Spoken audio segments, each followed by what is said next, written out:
Hey guys, how's it going? Welcome to my video. Alright, so I just want to do another video on no crank, no start issues. Alright, and this is pretty specific to situations where you guys just don't know what the problem is. And it's not really the most common of issues, but this occurs on older vehicles. All right, so let me give you guys all the symptoms of what you guys should be looking for, and essentially this is essentially a mystery. All right, that the people who have this issue have essentially gone through everything, looking for everything, and essentially are stumped at what the problem is because they tested everything. And essentially, here's the situation: you have a no crack, no start. Now that's either if you're driving your vehicle, all of a sudden it dies out, and then you try to start it and you hear nothing, you get nothing. You do get power, but you get nothing. That's the rare of the occasions, okay? Situations. A lot of these situations is your car is parked, you try to start it, it's a crank no start, you might hear a click, and your thinking on this is, if you check the battery and the battery is good, the battery is reading like 12.5, 12.7 volts. If it's just a little bit lower, in this situation you should get a slow crank, but you're not going to get any crank at all, nothing. Okay, you've ruled out the battery, you've ruled out you try to jump it and nothing. You ruled out the relay, either by swapping out the relay or changing up the relay for a new relay, and you get the same situation. And you guys find out that's not the starter, it's not any component. All right, you do get power inside the vehicle, but it's none of these things. All right, and on your dash is not reading anything at all. It's not reading anything at all. All right, it's not telling you the key fob battery is dead. It's none of those situations. All right, like I said, this is not the most common of situations, but it does occur.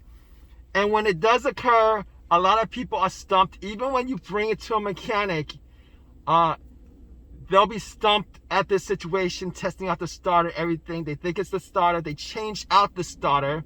They test out the starter. Most of the time in this situation, the starter will work when they test it out. But they put it in, it doesn't work at all. It doesn't turn. You hear nothing. Nothing happens. The engine does not turn over. All right. This is one of those situations where I do get these scenarios from people who have watched my videos. They looked at my no crank, no start videos, and they've pretty much gone through each of these things. They've tested out each of these things. They've changed out the starter and still get this situation. All right, and they're absolutely stumped. They take it to the to the garage, and they're stumped also with this situation. And this is one of these situations where if you're not a mechanic that has worked on enough of these situations, no crack, no start situations, you're not going to be able to figure out what the situation is. Or I've seen these situations where a lot of these mechanics, they'll either tell people that it's a seized engine. All right, it's not a seized engine, guys. 99% of the time, it's not a seized engine. If you take care of your vehicle, if there's oil in your vehicle, if you guys have never had any issues with the vehicle at all, normally when engines go bad, you're gonna hear weird noises, weird sounds, smoke coming from the muffler, etc., etc. Okay, I will tell you guys this. Okay, there are some mechanics who actually know what the situation is, and they'll tell the customer that it's a seized engine, and that it'll cost this much to change up the engine.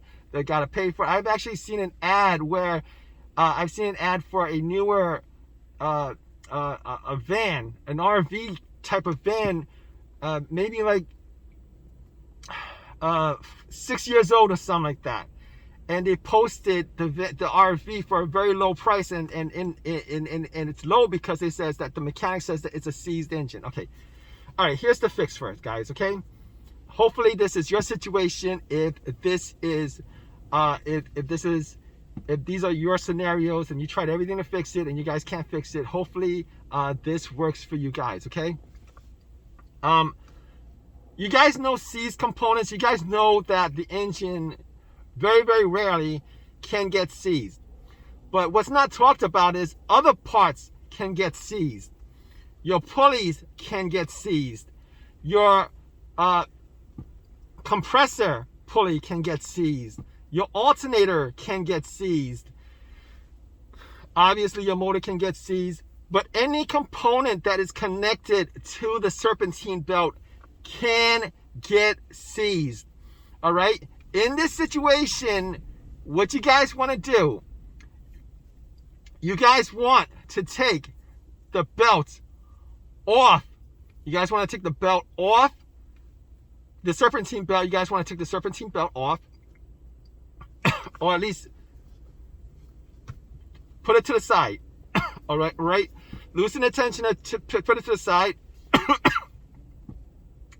And what you guys want to do is you guys want to bump start it.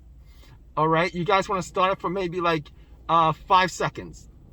All right, if you guys are in this situation, I guarantee you, if you guys are watching this video, a lot of you are going to say that it's going to start up.